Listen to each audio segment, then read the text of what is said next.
ሰላም እንዴት ናችሁ? የዘጠነኛ ክፍል ሂስትሪ ዩኒት 5 ላይ ደርሰናል። ዩኒት 5 ፒፕልስ ኤንድ ስቴትስ ኦፍ አፍሪካ 1500 የሚለው ዩኒት ነው።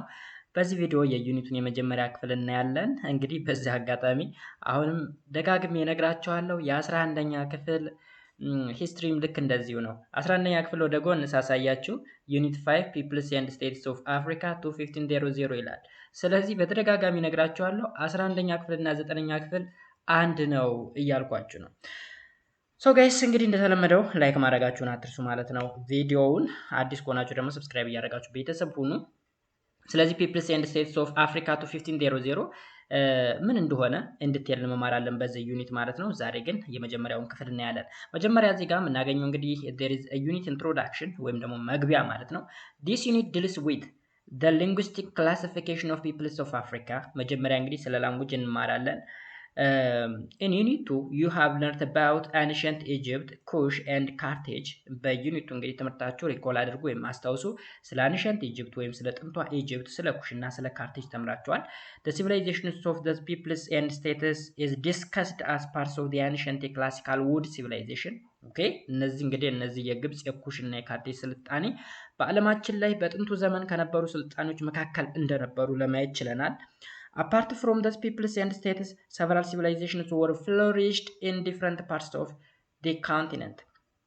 ከነዚህ እዚህ ከተጠቀሱ ከሶስቱ ከግብጽ ከኩሽ እና ከካርቴጅን በተጨማሪ ሌሎች ያልተጠቀሱ በጥንት ጊዜ ስልጣኔ ፍሎሪሽድ ሆኖባቸው ወይም አብቦባቸው የነበሩ ሌሎች ቦታዎች ነበሩ ማለት ነው በኮንቲኔንት ወይም በአህጉሩ። So, in this unit, we shall briefly discuss the civilizations of those peoples and states.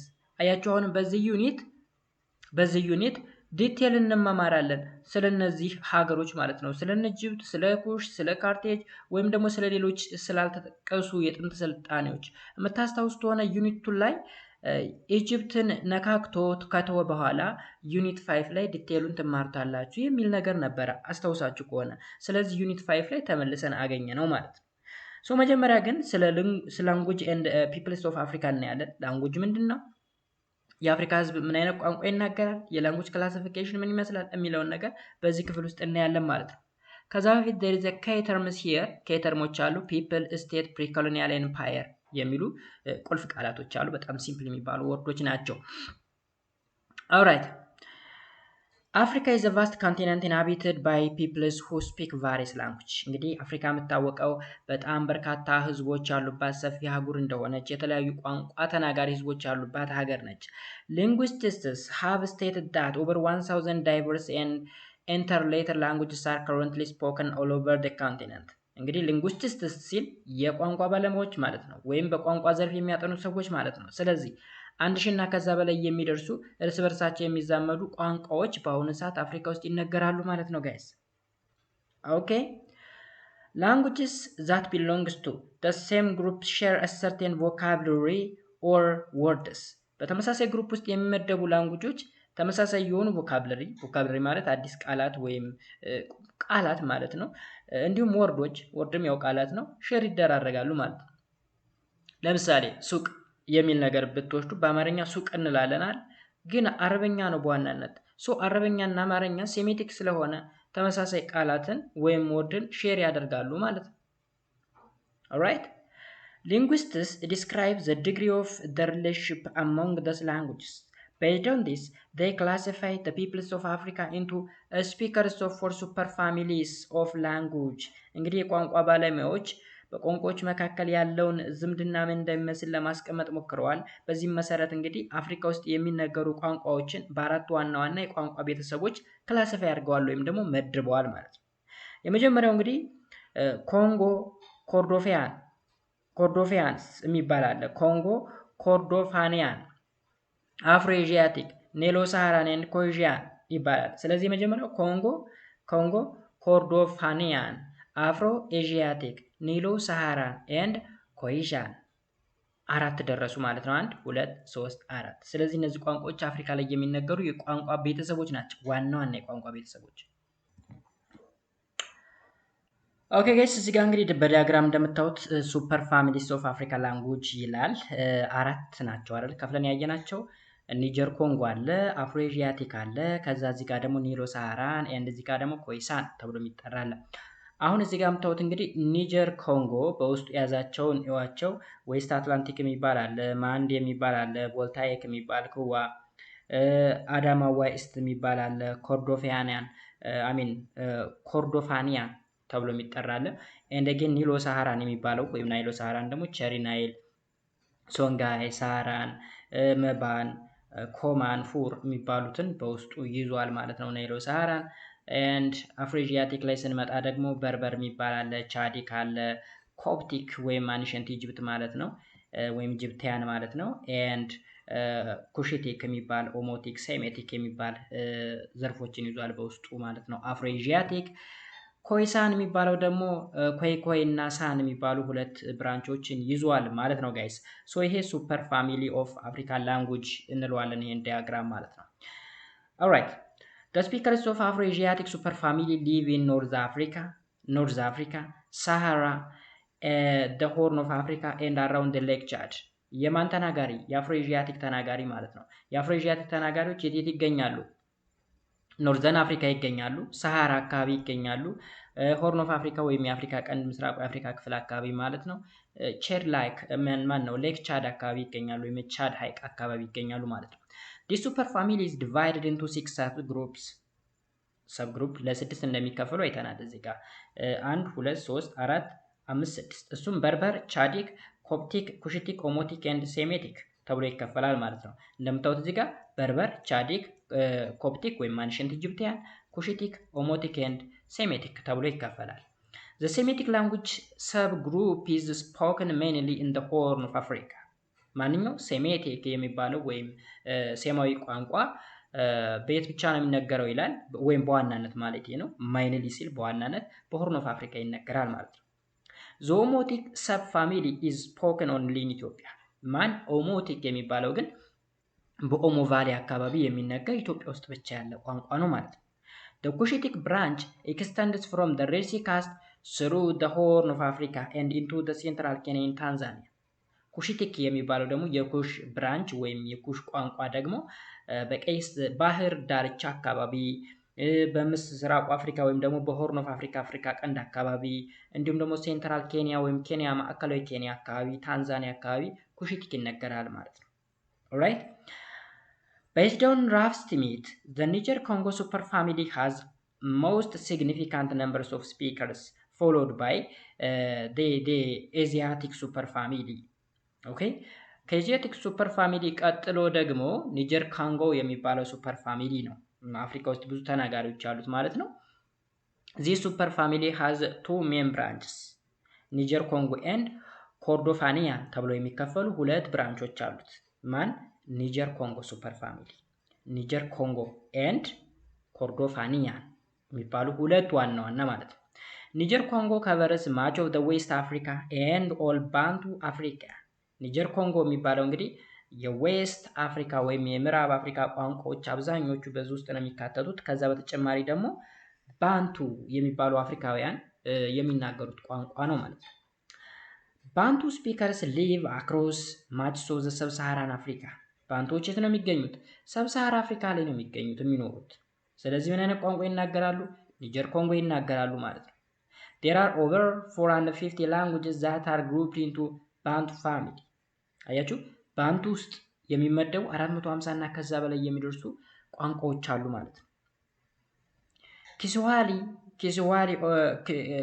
Kiswahili one of the most widely spoken African languages and a mixture of African and Arab culture belongs to the Bantu language group ኪስዋሂሊ የሚባል ቋንቋ ወይም ሳሃሊ የሚባል ቋንቋ ሰምታችሁ ከሆነ አፍሪካ ውስጥ ሰፊ ተናጋሪ ያለው የአፍሪካን ባህልና የአረብን ባህል አንድ ላይ አቀላቅሎ የያዘ የቋንቋ ክፍል ነው። በዋናነት ከባንቱ ላንጉጅ ግሩፕ ውስጥ ይመደባል ይለናል ጋይሶች። ሁለተኛ ደረጃ ደግሞ ኮርዶፋኒያንን ስናይ ኮርዶፋኒያን ላንጉጅስ አር ስፖከን ኢን a small area of Nuba Hill south of the Republic of Sudan ኮርዶፋኒያን እንግዲህ የኑባ ኮረብታ የሚባል ሳውዝ ኦፍ ዘ ሪፐብሊክ ኦፍ ሱዳን የሱዳን ሪፐብሊክ በስተደቡብ አቅጣጫ በኩል ኑባ ሂል የሚባል ቦታ አለ። እዛ አካባቢ ስሞል ኤሪያ ላይ የሚነገር ነው ኮርዶፋኒያን ተብሎ የሚጠራው የቋንቋ ክፍል ማለት ነው። ኦልራይት ስለዚህ ኒጀር ኮንጎ በዚህ እናይና ኔሎ ሳሃራን ሱፐር ፋሚሊ ደግሞ እናያለን። ኔሎ ሳሃራን is the third major in terms of the number of speakers and divided into 6 subgroups: Cheri Nile, Songhai, Saharan, Meban, Koman and 4. ኔሎ ሳሃራን ሱፐር ፋሚሊ እንግዲህ ሶስተኛ ነው በተናጋሪ ብዛት ለስድስት ይከፈላል። ቸሪ ናይል፣ ሶንጋይ፣ ሳሃራን፣ መባን፣ ኮማን ኤንድ ፉር ተብሎ በስድስት ክፍሎች ይከፈላል ማለት ነው። ሌላኛው ደግሞ ኮይሳን ሱፐር ፋሚሊ ነው። ሃስ ቱ ሳብግሩፕ ሁለት ክፍሎች አሉት። እሱም ኮይኮይ ኤንድ ሳን የሚባል ማለት ነው። The speakers of this language live in and around the Kalahari deserts of northern South Africa, southwestern Botswana and Namibia. በአጭሩ ደቡብ የአፍሪካ ክፍል አካባቢ የሚነገር ነው። በካላሪ ደዘርት አካባቢ ወይም ደግሞ በደቡብ አፍሪካ ሰሜናዊ ክፍል እንዲሁም በደቡብ ምዕራብ ቦትስዋና እና ናሚቢያ አካባቢ የሚነገር ነው ኮይሳን የሚባለው የቋንቋ ክፍል ማለት ነው። እዚህ ጋር በካርታ ተቀምጧል። ለምሳሌ ሰማያዊ ከለር የምታዩት ምንድነው? አፍሮኤዥያቲክ ነው። አፍሮኤዥያቲክ ሰፊውን ክፍል የሚይዘው ማለት ነው። ከዛ ቀጥሎ የምታዩት ደግሞ ይሄ ቢጫ ነው። ኒጀር ኮንጎ ማለት ነው። ኒጀር ኮንጎ ይሄ ዘርፍ ማለት ነው። ከዛ እዚች ጋር ደግሞ ኔሎ ሳሃራን፣ እቺ ጋር ደማቅ ቢጫ ደግሞ ኔሎ ሳሃራን ነች እቺ። and again አረንጓዴ ከለር ደግሞ ኮይሳን ነው። ኮይሳን ማለት ምን ማለት ነው? ኮይሳን እዚች ጋር ያየ ነው ማለት ነው። ኮይሳን ኮይኮይ እና ሳንን ያዘ ደቡብ አፍሪካ አካባቢ የሚነገር እንደምታዩት ደቡብ አፍሪካ አካባቢ ነው የሚነገረው ደቡብ አፍሪካ ክፍል። ሌላኛ እዚህ ጋር እንትኖች የሚናገሩት አለ ማዳጋስካሮች የሚናገሩት አውስትሮኔሲያን። እስቲ አውስትሮኔሲያን ጀስት እንደ ጥያቄ ልጠይቃችሁ የትኛው ሱፐር ፋሚሊ ውስጥ ይመደባል? እላይ ያላየ ነው አይደለ? ስለዚህ የትኛው ላይ ይመደባል? ሰርች አድርጉና ኮሜንት ሴክሽን ላይ አስቀምጡልኝ። Not all languages spoken in Africa are native to the continent. For instance, many peoples in the north of Africa speak the Arabic language. አያችሁ? Not all languages spoken in Africa are native to the continent. አፍሪካ ውስጥ የሚነገሩ ቋንቋዎች በሙሉ ለአፍሪካ ኔቲቭ አይደሉም። ራዘር ከሌላ ቦታ የመጡ ቋንቋዎችም ይነገራሉ። ለምሳሌ አረበኛ ብትወስዱት የሰሜኑ የአፍሪካ ክፍል የሚናገረው ቋንቋ ነው። ለምሳሌ ሊቢያዎች አረበኛ ይናገራሉ። ኢቭን ሱዳኖች አረበኛ ይናገራሉ። ሞሮኮ አረበኛ ይናገራሉ። ግብጾች አረበኛ ይናገራሉ። but Arabic is not native to the continent. አረበኛ ለኮንቲኔንቱ ኔቲቭ አይደለም ግን ይነገራል። ኦኬ This language was brought to the Africa by the Muslim Arabs between the 7th and 11th century. እንግዲህ አረበኛ የሚባለው ቋንቋ በሃይማኖት ሰበብ ነው ወደ አፍሪካ የገባው በአረቦች ማለት ነው። በ7ኛው እና በ11ኛው መቶ ክፍለ ዘመን ገደማ የገባ ቋንቋ ነው። Afterwards, the European colony power brought their languages to their respective colonies of Africa. ከዛ በተጨማሪም አሁንም አፍሪካ ውስጥ ካለ ኔቲቭ ላንጉጅ በተጨማሪ የአውሮፓ ቋንቋዎች ይነገራሉ። ለምሳሌ ፈረንሳይኛ በሰፊ ይነገራል ምዕራብ አፍሪካ አካባቢ because የፈረንሳይ ኮሎኒዎች ምዕራብ አፍሪካዎች ስለነበሩ ማለት ነው። and ደቡብ አፍሪካ ላይ ብትሄዱ፣ ኬንያ ላይ ብትሄዱ፣ ሌሎችም የአፍሪካ ክፍል ላይ ብትሄዱ እንግሊዘኛ በሰፊ ይነገራል because እነዚህ የእንግሊዝ ኮሎኒ ስለነበሩ። ጀርመንኛ የሚናገሩ አሉ። ብዙ የአውሮፓ ቋንቋዎች አፍሪካ ውስጥ ይነገራሉ ማለት ነው። ለምን ከተባለ because አውሮፓዎች በኮሎኒያሊዝም ሰበብ መተው ቋንቋቸውን አስተምረው ወይም ደግሞ ቋንቋቸውን ዘርተው ስለሄዱ ማለት ነው። ኦልራይት ሌላኛው እና the next topic ደግሞ states in North Africa ነው። ኖርዝ አፍሪካ ሰሜን አፍሪካ ክፍል ላይ ያሉ ስቴቶች እነማን ናቸው? ኦኬ ኖርዝ አፍሪካ ላይ ያሉ ስቴቶች እንግዲህ እነማን ናቸው? መጀመሪያ የምናገኘው ማምሉክ ኢጅፕት ነው። አሁንም 11ኛ ክፍል ልመልስና ልወሰዳችሁ። 11ኛ ክፍል ላይ እዚሁ ዩኒት ላይ ስለ ላንጉጅ እዚህ ጋር ተጽፏል። መጀመሪያ ስለ ኮይኮይ ላንጉጅ ፋሚሊ ኔሎ ሳሃራን ምናምን ነገር ተጽፏል። ከዛ ኖርዝ አፍሪካ ብሎ ማምሉክ ኢጅፕት ብሎ ይጀምራል ማለት ነው። ከዛ ስለ ማምሉክ ኢጅፕት ያወራል። እዚህ ጋር እንመለስ ወደኛ ወደ 9ኛ ክፍላችን ማለት ነው። አይመለከተንም ያ ኤኒዌይስ አንድ አይነት መሆኑን ለማሳየት ያክል ነው ሁሌም ጠቁማችሁ። ማምሉክ ኢጅፕት ላይ ምን አለ? The Fatimid ruler used the soldiers called Mamluk and declared Egyptian independence from the rule of Baghdad in 969 AD. ፋጢማድ የሚባል እንግዲህ ዳይናሲቲ አለ ወይም ሩለር አለ። እነዚህ የሚጠቀሟቸው ወታደሮች ማምሉክስ ተብለው ይጠራሉ። ማምሉክ። እነዚህ ማምሉኮች የግብፅን ኢንዲፔንዳንስ ወይም ነፃነት በ969 ዓመተ ምህረት ከባግዳድ ነፃ ሊያወጡ ችለዋል ማለት ነው። ኦኬ ከዛስ the ማምሉክ were a Turkish origin ማምሉኮች ከየት ነው መነሻቸው? ከቱርክ ነው መነሻቸው። ከቱርክ ባግዳድ ማለት እዚህ ጋር ባይዘው ካፒታል ኦፍ ኢራቅ ነው። እሺ የኢራቅ ዋና ከተማ። ስለዚህ ከኢራቅ ነፃ አወጧቸው እንደማለት ነው። ምኖች? ማምሉኮች። ማምሉኮች ምንድናቸው? ወታደር ናቸው። የማን ወታደር? የፋጢማ ዳይናሲቲ። ከየት ነው ኦሪጂናቸው? ከቱርክ። ከቱርክ ነው መነሻቸው። እንደውም እየተከፈላቸው ምናምን የሚያገለግሉ ወታደሮች ናቸው ይባላል። ማምሉኮች ከቱርክ ተገዝተው ወደ ኢጅፕት የሄዱ ወታደሮች እንደሆነም ይነገራል። አይ ቲንክ 11ኛ ክፍል ይኖራል የዲቴል the gradually becoming military commanders and took power militarily ከዛም እነዚህ ሚሊታሪ እንግዲህ ፓወሮች ወታደር ነበሩ። ከዛ አጋጣሚውን ሲያገኙ ስልጣን መቆናጠጥ ቻሉ ማለት ነው። they founded the dynasty that ruled Egypt from 1250 to 1570 ከ1250 እስከ 1517 ድረስ የቆየ የራሳቸውን የሆነ ዳይናሲቲ ግብጽ ላይ ፈጠሩ ማለት ነው። እነማን? ማምሉኮች።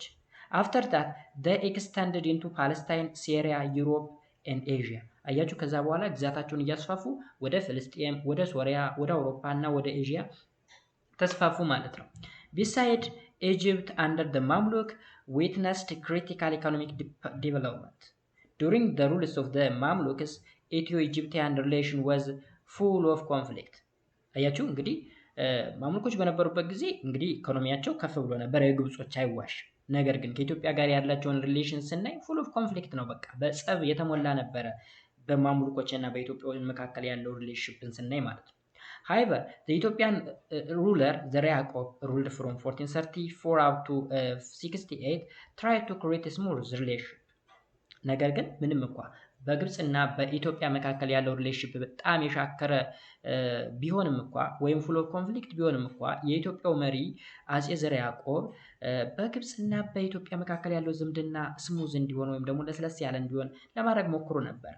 but the relation short lived ዝምድናቸው በጣም አጭር ነው፣ ወደ ይጣላል። the Mamluk power started to decline because of corruption, the decline in agricultural productivity, cattle plague and drought. ማምሉክ ፓወር እንግዲህ ያው አንድ የሆነ ዳይናሲቲ ስልጣን ይዞ አይቀርም፣ ይወድቃል። ስለዚህ የመውደቂያ ምክንያቱ ምንድነው ወይም ዲክላይን ያደረገበት ምክንያት ምንድነው ስንል የመጀመሪያው ኮራፕሽን ነው ወይም ሙስና። ከዛ ቀጥሎ ደግሞ የአግሪካልቸራል ፕሮዳክቲቪቲ ወይም ደግሞ የግብርና ምርታቸው መቀነሱ ነው። ከዛ ቀጥሎ ደግሞ ካትል ፕለግ ወይ ደግሞ የከብት ወረርሽኝ በሽታ፣ ከዛ ድራውት ድርቅ። በዚህ ምክንያት የማምሉክ ፓወር ሊንኮታኮት ችሏል ማለት ነው። fair arms helped the Ottoman Turkish to defeat the Mamluks force in Palestine and they occupied Egypt in 1570. fair arms ማለት እንግዲህ የጦር መሳሪያ ወይም ደግሞ ተተኳሽ መሳሪያ ጠመንጃ ማለት ነው። እሱም በመያዝ ኦቶማን ቱርኮች ማምሉክ ፎርስን ከፓለስታይን ሊያስወግዱ ችለዋል ወይም እዛ አካባቢ ሊያሸንፏቸው ችለዋል። ከዛም ግብፅን መልሰው በ1517 ሊይዟት ችለዋል። እነማን? ቱርኮች። ማንን? ግብፅን። ከማን ነጥቀው? ከማምሉክ። ማምሉኮች ግን ኦሪጂናቸው ከየት ነው ብለናል? ከዛው ከቱርክ ኦልራይት። ስለዚህ ማምሉክ ኢጅፕት ይህን ይመስላል። ቀጣይ ፉንጂ ስልጣኔት። ፉንጂ ደግሞ የት ነው ያለው? The Fungi Sultanate was established in 1504 by the cattle keeping nomads in Northeast Africa in the present-day Republic of Sudan. ይህ ፉንጂ ሱልጣኔት የሚባለው ሱልጣኔት በይተው ለሙስሊም ነው። ሱልጣኔት የምንለው ለሙስሊም ኮሚኒቲ ሲሆን ኪንግደም ደግሞ ለክርስቲያኖች ነው። ብዙ ጊዜ እንደዛ የምትጠቀሙ ማለት ነው። ስለዚህ ፉንጂ ሱልጣኔት የተመሰረተው በ1504 በከብት ጠባቂዎች ሲሆን ወይም ደግሞ ዘላን ይባላሉ፣ ኖማድስ ማለት ነው። የት ነው? በሰሜን ምስራቅ አፍሪካ አካባቢ በአሁኑ ሰዓት ሱዳን እየተባለ የሚጠራው ቦታ ላይ የነበሩ የጥንት ስልጣኔዎች ናቸው። ፉንጂ ሱልጣኔት ብለን እንጠራቸው። The Fungi established their sultanate in 1504 with its capital at ሰናር። ኦኬ ካፒታላቸውን የታረጉ ሰናር። መቼ? በ1504 ነው የተመሰረተችው። Like Mamluks, the Fungi Sultanate fought against the Christian kingdom of Ethiopia due to the rivalry over the trade routes. ልክ እንደ ማምሉኮች ሁሉ የፉንጂ ሱልጣኔትም ከኢትዮጵያኖች ክርስቲያን ኪንግደሞች ጋር አጌንስት ነበሩ ወይም ደግሞ ሲዋጉ ነበር። ወይም ኮንፍሊክት ውስጥ ነበሩ። ፉል ኦፍ ኮንፍሊክት ነበር። ለምን ከተባለ ምን መሰላችሁ? እንግዲህ የሚጣሉበት በትሬድ ሩል ነው ወይም ደግሞ በንግድ ወደቦች ነው የሚጣሉት። ግን በሃይማኖትም አይገናኙም። ፉንጂ ሱልጣኔትም ሙስሊሞች ናቸው። ማምሉክ ኢጅፕትም ሙስሊሞች ናቸው። በት ዘ ክርስቲያን ኪንግደም ኦፍ ኢትዮጵያ ደግሞ ክርስቲያኖች ናቸው። ስለዚህ በሃይማኖትም ይጣላሉ ማለት ነው። ዋናው መጣያቸው ግን ትሬድ ሩት ነው። ሪቫለሪ ወይም ደግሞ ይሄ የሚሻኮቱበት ወይም ደግሞ ምንድን ነው የሚባለው ፍክክር ነበራቸው በንግድ መስመሮች ጋር ማለት ነው።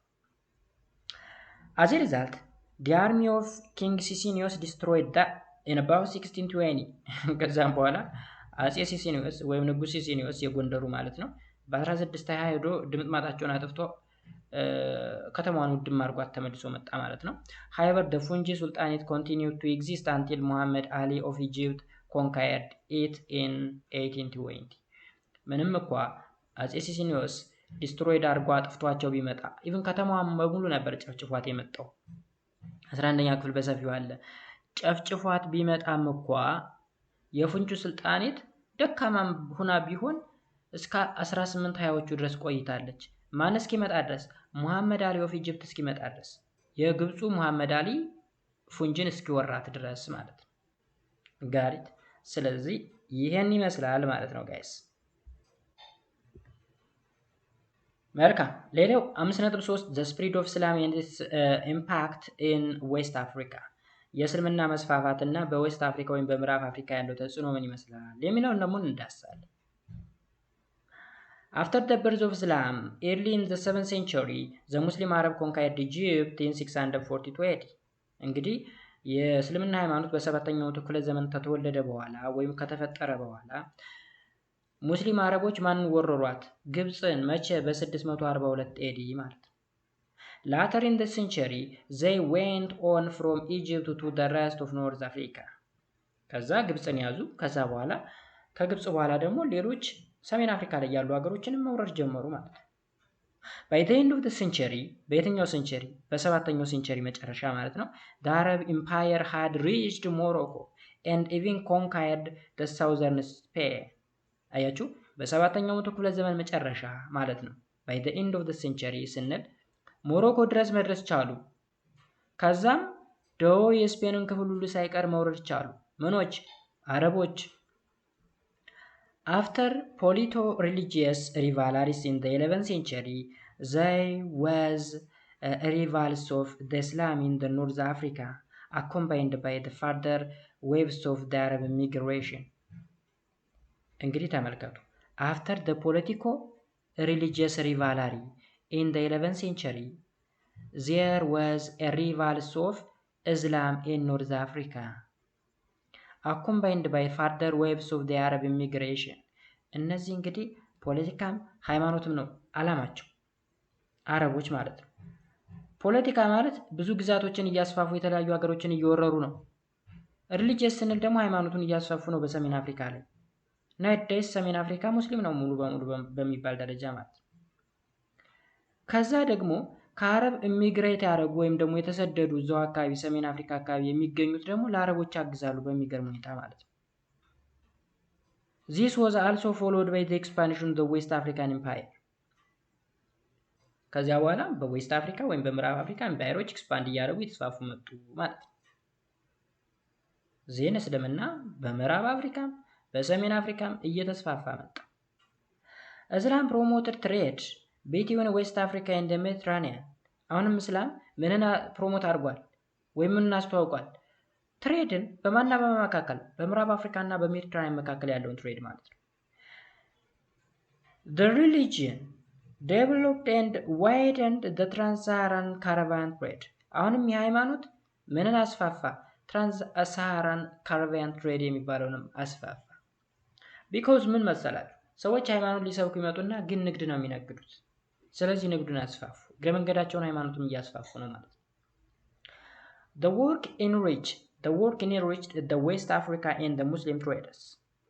Muslims from North Africa came and settled in the commercial center. Islam in Africa has also linked together diverse peoples through better cultural understanding and spirits of cooperation and commonwealth. እንግዲህ ሰሜን አፍሪካ ላይ ለንግድ ምናምን ብለው ይመጣሉ። ሰሜኑ የአፍሪካ ክፍል ላይ። ከዛ እዛው ሳትል ያደርጋሉ፣ እዛ ይቀመጣሉ። ኮመርሻል ሴንተሮች ወይም ንግድ ማዕከሎች ላይ ማለት ነው። ከዛ እምነቱ ምን እያለ መጣ? እየተስፋፋ። አሁን አፍሪካኖች የምንታወቀው እንግዲህ ብላክ ነን አይደል? እኛ አፍሪካኖች ጥቁሮች ተብለን ነው የምንጠራው። በዓለማችን ላይ እንግዲህ ጥቁሮች የምንባለው በዋናነት አፍሪካኖች ነን። ምንም እንኳን ሌላ አካባቢ ለምሳሌ ደቡብ አሜሪካ ላይም አልፎ አልፎ አንዳንድ ቦታዎች ላይም ብላክ ፒፕል ቢኖርም ግን አፍሪካ ደሁል አፍሪካ ብላክ ተብሎ ነው የሚታወቀው። ከዛ ውጭ ያለው ግን አውሮፓ ብትሄዱ፣ አሜሪካ ብትሄዱ፣ ኤዥያ ብትሄዱ ዲያር ዋይት ናቸው። ግን አስተውላችሁ ከሆነ ግብፃውያን ናቸው ዲያር ኖ ብላክ አይደሉም ግብጾች። ቱኒዚያን ናቸው ዲያር ኖ ብላክ። ሞሮኮችን ናቸው ዲያር ኖ ብላክ። ሊቢያዎችን የሚዋቸው ዲያር ኖ ብላክ። በቃ ሰሜኑን የአፍሪካ ክፍል ብታዩት ዳይ አር ኖት ብላክ አይደሉም። ራደር ዳር አረቦች ናቸው። ስለዚህ ኔቲቭ አፍሪካውያን አይደሉም። ግብጾች አሁን ብትዋቸው ማንም ኔቲቭ ግብፃዊ የለም። ኦልሬዲ ተሳደው ምን ብለው ጠፍተዋል። ኔቲቮቹ ሙሉ በሙሉ አረባይዝድ ስለሆኑ እንዳሉ ዋይት ናቸው እንዳሉ። ኦኬ The historical impacts of Islam upon trade, particularly in West Africa, significantly increased the wealth of African peoples and helped the rise of a great African empire. አያችሁ the historical impact። አሁን ኢምፓክቱን እስካሁን እንግዲህ እንዴት እንደተስፋፋ አይተናል። ምን ላይ ዌስት አፍሪካ ላይ አይደለ? ዌስት አፍሪካ ላይ እንዴት እንደተስፋፋ በትሬድ ይመጣሉ፣ ከዛ እምነቱ ይስፋፋል ብለናል። ከዛ ደግሞ ኢምፓክቱን ስናይ historical impact of Islam upon trade, particularly West Africa, significantly increased the wealth of African people and helped the rise of the great African empire. አያችሁ የእስልምና እዛ አካባቢ መስፋፋቱ በንግዱ ዘርፍ ከፍተኛ አስተዋጽኦ አምጥቷል። አፍሪካዎች ሀብታም እንዲሆኑ አድርጓቸዋል። ከዛም ግሬት አፍሪካን ኤምፓየሮች እንዲመሰረቱም እንዲያድጉም አድርጓል። ቢኮዝ እነዚህ ሙስሊሞች አብዛኞቹ ምንድናቸው?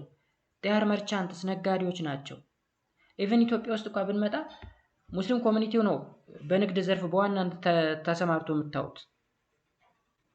አሁን ንግዱ ዘርፍ ብታዩት ሙስሊም ኮሚኒቲ ነው በዋናነት ሆነን ለመናገር። በቃ የንግድ ባህላቸው በጣም ሰፊ ነው ማለት ነው። The coming of Islam to Africa facilitated the rise of political empire that encouraged trade and wealth. እንግዲህ በአፍሪካ ላይ የመጡ እስላሞች ወይም የእስላሞች መምጣት አፍሪካ ላይ እስልምና መምጣት ባጭሩ ፖለቲካል ኤምፓየሮች ራይዝ እንዲሆኑ፣ እንዲያድጉ፣ እንዲስፋፉ እንዲሁም ደግሞ ንግድና ሀብት እንዲያድግ፣ እንዲበለጽግ፣ እንዲስፋፋ ከፍተኛውን ሚና ተጫውተዋል። ስለዚህ ሂስቶሪካል ኢምፓክት ኦፍ እስላም እንለዋለን።